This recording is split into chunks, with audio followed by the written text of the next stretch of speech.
Mark టీవీలో మీ business and personal promotions కోసం కింది నంబర్కు కాంటాక్ట్ చేయండి. Good morning. My name is M. Chandrasekhar.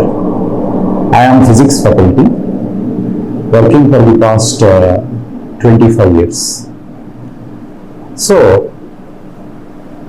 students की JEE mains physics ప్రిపరేషన్ అనేది ఎప్పుడు కూడా కొంచెం కన్ఫ్యూజింగ్ గాను కొంచెం అన్నోన్ గాను ఉంటుంది.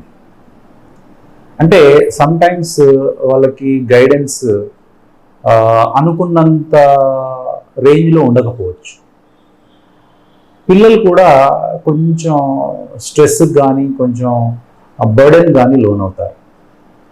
కాబట్టి ఇప్పుడు నేను మెయిన్గా చెప్పబోయేది ఈ స్ట్రెస్ని బర్డెన్ని తగ్గించుకొని స్టూడెంట్స్ హ్యాపీగా ఈజీగా స్మార్ట్గా ఎలా మార్కులు తెచ్చుకోవచ్చు, మంచి పర్సెంటైల్ జేఈ మెయిన్స్లో ఏదో సెషన్ 1 ఆర్ సెషన్ 2లో మంచి పర్సెంటైల్ ఎలా గెయిన్ చేయొచ్చు అనేది కొన్ని మీతో షేర్ చేసుకుంటాం. ముఖ్యంగా ఫిజిక్స్ అనేది థియరీ ప్లస్ మ్యాథమెటిక్స్ కలిసిన సబ్జెక్ట్. ఇప్పుడు మీరు మ్యాథ్స్కి వెళ్ళారనుకోండి, it is pure maths, theory ఉండదు. కెమిస్ట్రీకి వెళ్ళారనుకోండి, మ్యాక్సిమం థియరీ, అక్కడో ఇక్కడో 1 or 2 చాప్టర్స్లో మీకు మ్యాథమెటికల్గా ఉంటుంది. కానీ ఫిజిక్స్కి వచ్చేసరికి మీకు రెండు బ్లెండ్ అయి ఉంటాయి, కలిసి ఉంటాయి. కాబట్టి ఫస్ట్ ఆఫ్ ఆల్ నేను స్టూడెంట్స్ చెప్పేది ఏంటంటే మినిమం మ్యాథమెటికల్ స్కిల్స్ని డెవలప్ చేసుకోవాలి. ఎందుకంటే మీరు చూడండి, మ్యాక్సిమం క్వశ్చన్స్ మెయిన్స్లో తీసుకోండి, ఈవెన్ నీట్లో తీసుకోండి, న్యూమరికల్స్ ఉంటాయి, అంటే ప్రాబ్లమ్స్ ఉంటాయి, అంటే మీరు సాల్వ్ చేయాలి. కాబట్టి మినిమం మ్యాథమెటికల్ స్కిల్స్ అనేటివి కంపల్సరీ ప్రతి స్టూడెంట్కి.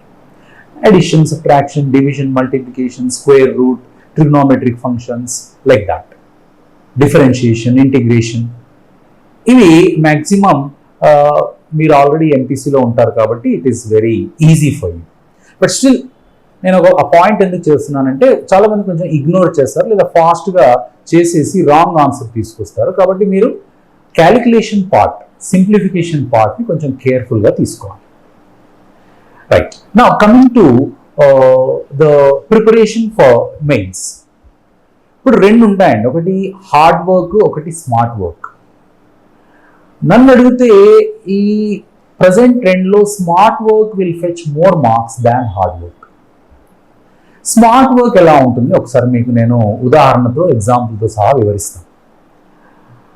ఇప్పుడు మనకు ఫిజిక్స్లో కొన్ని చాప్టర్స్ ఉన్నాయి. వెయిటేజ్ వైజ్ తీసుకుంటే సపోజ్ ఒక చాప్టర్ ఉంది, ఎక్స్ అనే చాప్టర్, ఇంకో చాప్టర్ వై అనే చాప్టర్ ఉందండి. రెండిట్లోంచి weightage same, 1 question from chapter X, 1 question from chapter Y అనుకున్నాం. చాప్టర్ ఎక్స్ ఏమో easy and short, chapter Y ఏమో లెందీ అండ్ డిఫికల్ట్ అనుకున్నాం. సో రెండిట్లోంచి వచ్చేది ఒక క్వశ్చన్. కానీ నేను చాలామంది స్టూడెంట్స్ని అబ్జర్వ్ చేస్తాను, they will provide equal focus and equal time for both of them, knowingly are annoyingly, తెలిసి తెలియక అలా రెండిటి మీద ఈక్వల్గా ఫోకస్ చేస్తారు. దానివల్ల ఏమిటంటే అండి, మీరు హార్డ్ వర్క్ చేస్తున్నారు కానీ మీ టైం అంతా ఈ టఫ్ చాప్టర్ అనేది తినేస్తుంది. దానివల్ల మీకు జరిగేది ఏంటంటే మీకు టైం క్రష్ అవుతుంది. ఈజీ చాప్టర్ మీద మీరు అదే టైం పెట్టి ఉంటే గనక మీకు కంపల్సరీగా, అంటే ఆ క్వశ్చన్ని కరెక్ట్గా ఆన్సర్ చేసే ప్రాబబిలిటీ, ఛాన్స్ అనేది 100% ఉంటుంది. వెరాజ్ మీరు డిఫికల్ట్ టాపిక్ మీద అదే టైం ఎనర్జీ పెడితే మీ ఆన్సర్, మీరు పెట్టే ఆన్సర్ కరెక్ట్ అవ్వచ్చు అవ్వకపోవచ్చు, 50-50 ఛాన్సెస్ ఉంటాయి. ఇప్పుడు for example units and measurement chapter ఉంది. దీంట్లో 1 or 2 questions are compulsory, minimum 1 question is guarantee. So కాబట్టి మీరు సపోజ్ ఇంకొక chapter some let us say what you call thermal properties of మ్యాటరే ఉంది, లేదంటే ఫ్లూయిడ్స్ ఉంది, మెకానికల్ ప్రాపర్టీస్ ఆఫ్ ఫ్లూయిడ్స్ ఉంది. Mechanical properties of fluids is very lengthy chapter, so many formulae, so many applications. So దాంట్లోంచి వచ్చేది ఒక question, దీంట్లోంచి వచ్చేది ఒక క్వశ్చన్. కాబట్టి మీరు ఒకవేళ ఎక్కువ time and energy units and measurement chapter మీద పెట్టగలిగితే మీ సక్సెస్ రేట్ కంపల్సరీ పెరుగుతుంది. ఎందుకంటే ఈ చాప్టర్ అనేది little easier, smaller and there cannot be much depth in this chapter. కాబట్టి మీరు ఈ చాప్టర్ని కనుక ఎక్కువ ఫోకస్ చేసి అదే టైంని ఇక్కడ కనుక పెట్టగలిగితే మీ సక్సెస్ రేట్ అనేది కంపల్సరీ పెరుగుతుంది. మీ పర్సెంటేజ్ కానీ మీ ఆన్సర్ కరెక్ట్ అయ్యే ఛాన్సెస్ 100% ఉంటాయి. అలానే kinetic theory and thermodynamics, nowadays these chapters are gaining lot of popularity. ఈ చాప్టర్స్ నుంచి క్వశ్చన్స్ బాగా అడుగుతున్నారు. సో కాబట్టి ఈ చాప్టర్ కూడా మనకి మ్యాక్సిమం థియరిటికల్. ఇప్పుడు థర్మోడైనమిక్స్ అనుకోండి, మనకి మ్యాక్సిమం థియరీ పార్ట్ లానే ఉంటుంది. కేటీజీ అయితే మ్యాక్సిమం థియరీ. థర్మోడైనమిక్స్లో అక్కడ కొంచెం డిఫరెన్షియేషన్, ఇంటిగ్రేషన్ లైట్గా ఉంటుంది.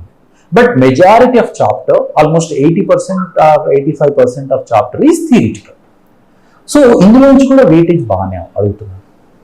సో ఇలాంటి చాప్టర్స్ కనుక మనం ఎక్కువ కాన్సన్ట్రేట్ చేస్తే స్టూడెంట్కి సక్సెస్ రేట్ అనేది కంపల్సరీ ఉంటుంది.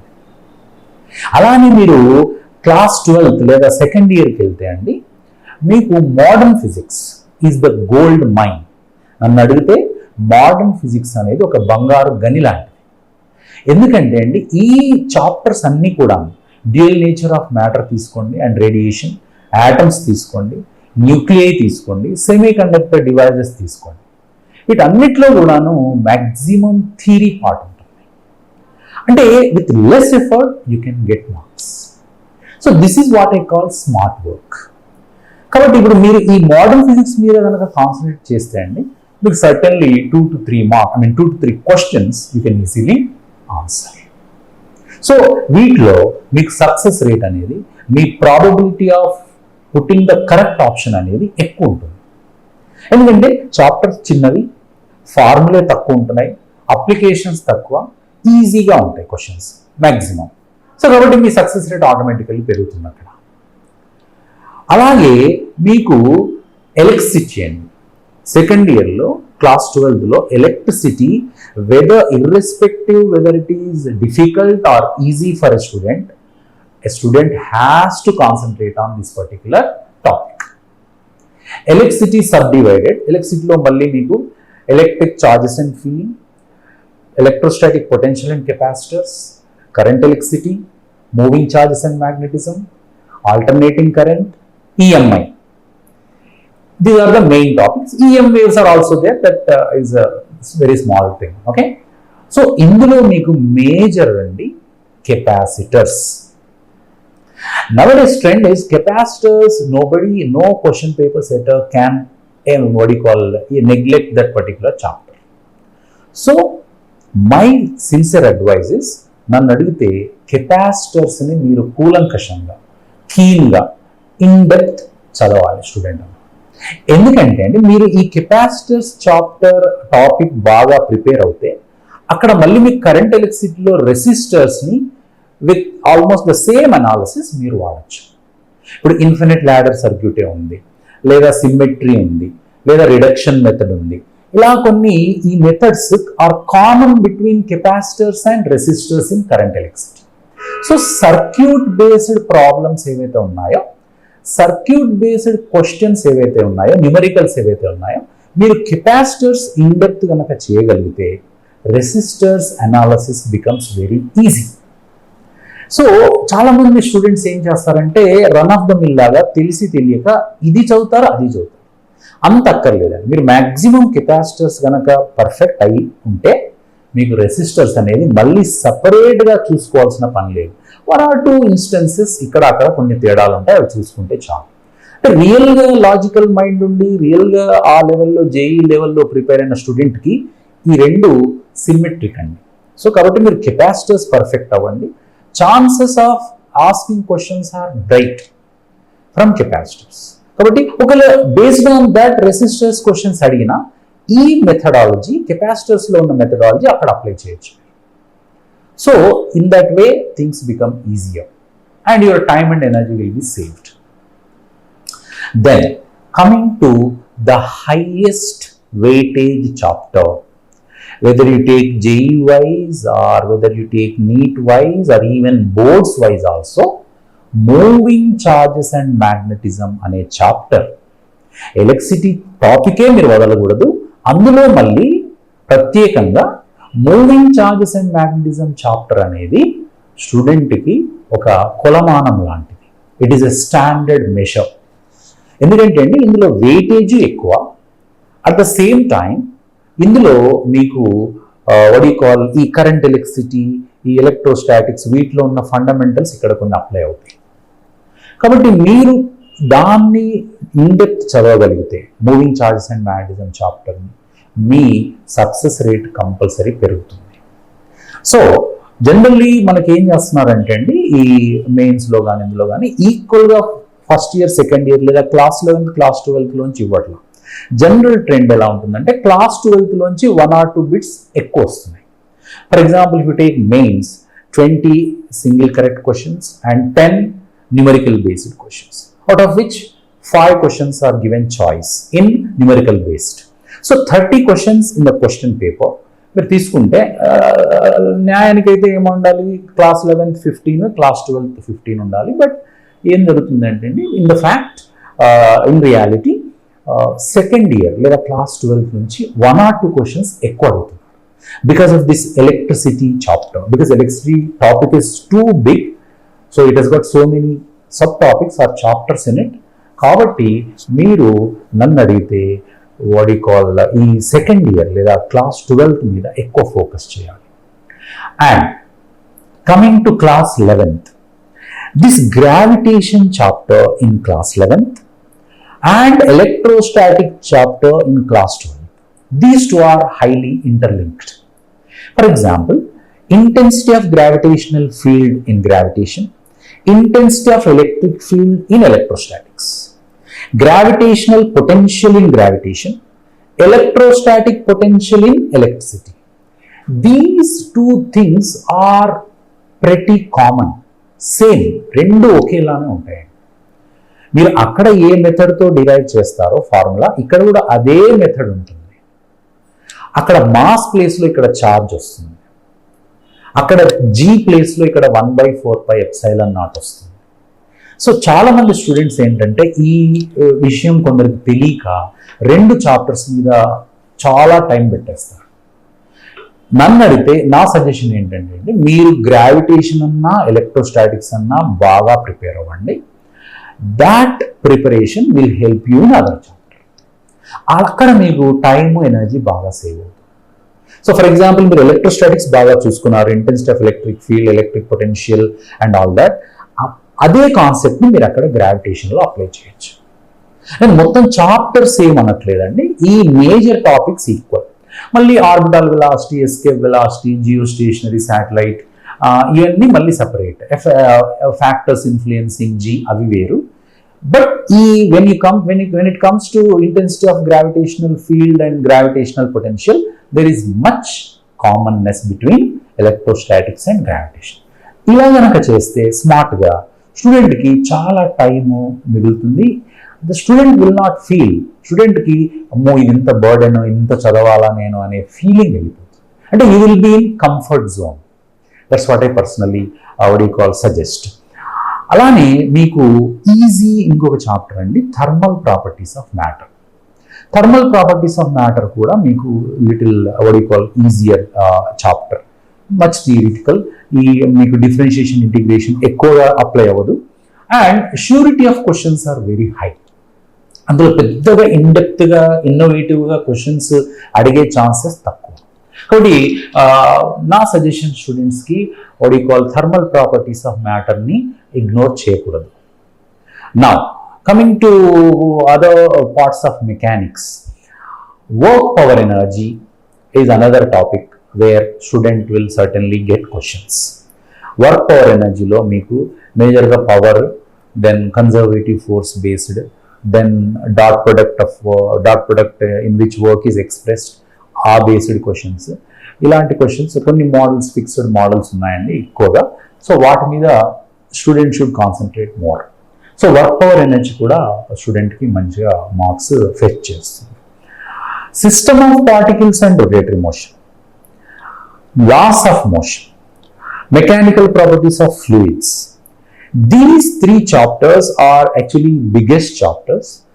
వీటిలో system of particles and rotatory motion has got more weightage actually in first year or class 11th. But my sincere suggestion is the student should go according to his or her own comfort. మళ్ళీ చెప్తున్నాను point, మనకి ఇది entrance exam అంటే 1 mark, I mean 1 question whether it comes from easy chapter or tough chapter, it will have same marks, 4 marks only. ఆ ఒక్క question మీరు కరెక్ట్గా answer చేస్తే వచ్చే 4 మార్క్సే. టఫ్ చాప్టర్లోంచి నేను ఆన్సర్ చేశాను నాకు ఎక్కువ మార్క్స్ వస్తాయని కాదు కదండి. సో మీరు టఫ్ చాప్టర్లో ఒక క్వశ్చన్ ఆన్సర్ చేసినా 4 మార్క్స్ వస్తాయి, ఈజీ చాప్టర్లో ఒక క్వశ్చన్ ఆన్సర్ చేసినా 4 మార్క్స్ వస్తాయి. కాబట్టి స్మార్టర్ మెథడ్ ఏంటంటే మీరు ఈజీ చాప్టర్ ఒక స్టూడెంట్కి, I mean to say person to person అది వేరీ అవుతుంది, ఒక స్టూడెంట్కి ఈజీ చాప్టర్స్ మీద ఎక్కువ ఫోకస్ చేయడం always the smartest thing, highly recommendable. So కాబట్టి అది నేను స్టూడెంట్ చాయిస్ వదిలేస్తున్నానండి. బట్ ఇన్ జనరల్ చెప్తే లైక్ క్లాస్ 12thలో మూవింగ్ చార్జెస్ అండ్ మ్యాగ్నెటిజం ఎలా హైయెస్ట్ వెయిటేజో, క్లాస్ 11thలో మీకు system of particles, rotatory motion, thermodynamics, work power energy, gravitation, ఇలా వీటి అన్ని ఆల్మోస్ట్ ఈక్వల్. అందులో కొంచెం స్లైట్గా ఎడ్జ్ మీకు system of particles and rotatory మోషన్కి ఉంటుంది. ఎందుకంటే అందులో మీకు సెంటర్ ఆఫ్ మాస్ ఉంది, రొటేటరీ మోషన్ ఉంది, రోలింగ్ మోషన్ ఉంది. 3 మేజర్ టాపిక్స్ ఉన్నాయి కాబట్టి అందులోంచి పేపర్ సెట్టర్ జనరల్గా ఎక్కువ క్వశ్చన్స్ డిజైన్ చేయడానికి ఛాన్స్ ఉంటుంది. సో కాబట్టి if at all student feels little comfortable and easy, better not to leave this system of particles and rotatory motion chapter. But ఒకవేళ స్టూడెంట్ కొంచెం డైలమాలో ఉన్నాడు లేదా కొంచెం డిఫికల్టీ ఫీల్ అవుతున్నాడు అంటే better immediately you shift to work power energy, because these 2 chapters almost have equal weightage. ఒకవేళ వస్తే ఒక్క క్వశ్చన్ ఎక్కువ రావచ్చు system of పార్టికల్స్లో, but work power energy is also equal important and it is comparatively easier than that. కాబట్టి మీకు స్మార్టర్గా student ఏంటంటే you should put more focus on work power energy.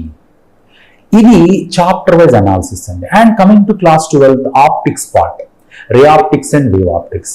In present and from wave optics you can see more questions. So actually ray optics is very bigger, very lengthier. Wave optics is little smaller chapter compared, but wave optics lonchi kuda good amount of questions adugutunnaru. So this also, these 2 chapters, ee rendu chapters kuda student decision ke nenu odilestanu, because as far as my observation goes among the student community, majority students feel these 2 chapters little dry or tough or highly uninteresting topics. Okay, so kabatti general ga students ekkuva feel avaru, but if any student feels comfortable then certainly they should go for this.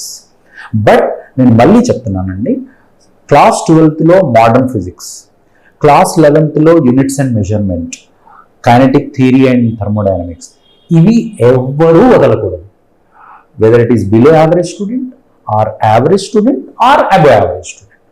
Nobody should leave these chapters, because మళ్ళీ చెప్తున్నాను తక్కువ ఎఫర్ట్తో ఎక్కువ success తీసుకురాగల chapters అంటే ఇవే స్టూడెంట్కి, with less effort. So ఇవి చేశాక, ఇవి అటెంప్ట్ అయ్యాక, ఈ వీటిలో మీరు మొత్తం ప్రిపేర్ అయ్యాక then you go to other chapters. Then coming to the general what you call methodology which you have to apply for physics, because physics is different from other what you call subjects. ఫిజిక్స్లో అండి నేను స్టూడెంట్కి పర్సనల్గా suggest చేసేది formulae play important role. I have seen pretty number of students what they do is they will start deriving the formula in the exam. Deriving the formula is actually a good method, highly what you call intelligent method, but entrance is a game of time. So if you start deriving the formula in entrance examination, in the exam hall, your time will be eaten up like anything. Me time విపరీతంగా waste అవుతుంది. So if you don't remember a formula you can derive here 1 or 2 places. కానీ నేను చూశాను కొందరు students they keep on deriving formulae in the exam hall for almost half of the questions or 10 to 12 questions like that, which is not at all correct. ఇప్పుడు మీరు ఇలా derive చేస్తే డెరివేషన్కి మీకు మినిమం 1 or 2 minutes పడుతుంది. So మీరు ఒక 10 to 15 questions చేసే టైంలో with derivation you can solve only 4 to 5 questions, which is a major loss for a student. So అంత టైం మీరు సాక్రిఫైస్ చేయడానికి అక్కడ ఛాన్స్ లేదు. సో మీకు అందుకే ఆల్రెడీ క్లాస్ రూమ్లో మీ ఫ్యాకల్టీ డిరైవ్ చేస్తారు. అంటే you know the background of the formula, ఈ ఫార్ములా ఎలా వచ్చింది, దీని బ్యాక్గ్రౌండ్ ఏంటి, అవన్నీ మీకు క్లాస్లోనే డిరైవ్ చేస్తారు ఫ్యాకల్టీ. కాబట్టి మళ్ళీ మీరు సపరేట్గా ఎగ్జామ్ హాల్లో డిరైవ్ చేయాల్సిన పని లేదు. చేస్తే గనక మీ టైం అన్నెసరీ వేస్ట్ అవుతుంది. You will be solving only less number of questions which will show impact on your result. Me percentage బాగా తగ్గిపోతుంది. కాబట్టి maximum cases what you do is you try to apply the formula, you try to recollect the formula. That's why I suggest to make a list of formula if possible. So formula మీరు general మెథడ్లో మీ internal టెస్ట్లో మీరు derive చేసి అట్లా చేయండి. But in the entrance examination it is a cut throat competition. So even if you waste 30 seconds also, nearly some 1,000 people will be surpassing you and going ahead. Such a competition it is, competitive world it is. కాబట్టి time plays very very important role. Entrance మీరు మళ్ళీ చెప్తున్నాను, entrance is not testing your real knowledge, entrance is testing your time management. మీరు తక్కువ టైంలో ఎన్ని ఎక్కువ question చేయగలుగుతారు అనేది ఎంట్రన్స్ కాన్సెప్ట్. కాబట్టి మీరు ఆ కాన్సెప్ట్లో సక్సెస్ అవ్వాలంటే first you should do that. Then coming to the exam thing. ఎగ్జామ్లో చాలామంది స్టూడెంట్స్ నేను చూశాను, మామూలుగా అంటే సాంప్రదాయ పద్ధతిలో like in conventional method first question, then second, తర్వాత మూడవది, తర్వాత నాలుగవది, అట్లా సీరియల్ ఆర్డర్లో వస్తారు. అది తప్పు. మీరు క్వశ్చన్స్ని మినిమం క్వశ్చన్ పేపర్ని 3 rounds పెట్టుకోండి, లేదా అట్లీస్ట్ 2 rounds పెట్టుకోండి. ఫస్ట్ రౌండ్లో మొత్తం క్వశ్చన్స్ చదివేయండి. And wherever you find easy or very easy, చాలా ఈజీగా ఉన్నాయి, చూడగానే ఆన్సర్ పెట్టేసేయండి వెన్ యూఆర్ 100% షూర్. సెకండ్ రౌండ్లో ఏదైతే మీకు కొంచెం వచ్చు అనుకుంటున్నారో, ఓకే, సమ్ 60 to 70% మీకు ఆన్సర్ వచ్చు అనుకుంటున్నారు, అవి మీరు ట్రై చేయండి. థర్డ్ రౌండ్ టైం మిగిలితే చాలా లైక్ హార్డ్ నట్స్ అంటే toughest questions, you try it. But don't ever forget there is negative marking in the JEE mains as well as NEET. So negative marking ఉంది కాబట్టి మీకు answer తెలియకపోతే ఆ answer వైపు వెళ్ళకపోవడం better, always better. ఎందుకంటే 0, ఇప్పుడు మీరు అటెంప్ట్ చేయకపోతే 0 అండి, అటెంప్ట్ చేస్తే -1, ఒకవేళ ఆన్సర్ రాంగ్ అవుతుంది. So 0 is always greater than -1. Okay, so కాబట్టి మీకు ష్యూరిటీ లేదు, ఈ క్వశ్చన్ ఆన్సర్ నాకు సరిగా తెలియదు, ఏదో ఫ్లూక్లో ఏదో జస్ట్ లైక్ దాట్ పెట్టేయొద్దండి, ఎందుకంటే మీ మార్క్స్ పోతాయి. So unless you are sure, in some cases you have to take risk. But అలాంటి ఎన్ని క్వశ్చన్స్ ఉండాలి? ఒక 4-5 క్వశ్చన్స్ ఉండాలి. అలాంటి క్వశ్చన్స్లో రిస్క్ తీసుకొని పెట్టండి. బట్ సగం క్వశ్చన్స్ మీరు ఊరికే గెస్ట్ చేసి పెడతానంటే that is not correct. Your rank will go down a lot. కాబట్టి మీరు first round easiest questions, single stroke questions పెట్టండి. సెకండ్ రౌండ్ మీకు కొంచెం వచ్చు కొంచెం రావు అనుకుని ట్రై చేసి పెట్టండి. థర్డ్ రౌండ్ టైం మిగిలితే ద టఫెస్ట్ క్వశ్చన్స్, అవి కూడా మీకు వస్తేనే ఆన్సర్ పెట్టండి. If you don't know, better leave it, వదిలేయడం చాలా చాలా బెటర్. ఓకే అండి, ఇది ఫిజిక్స్ సంబంధించినంత వరకు మీకు స్టూడెంట్ కమ్యూనిటీకి నా తరఫు నుంచి సజెషన్స్. సో వీటిని పాటించండి, స్మార్ట్ వర్క్ చేయండి, కూల్గా ఉండండి ఎగ్జామ్ హాల్లో. Then success will be yours. All the best.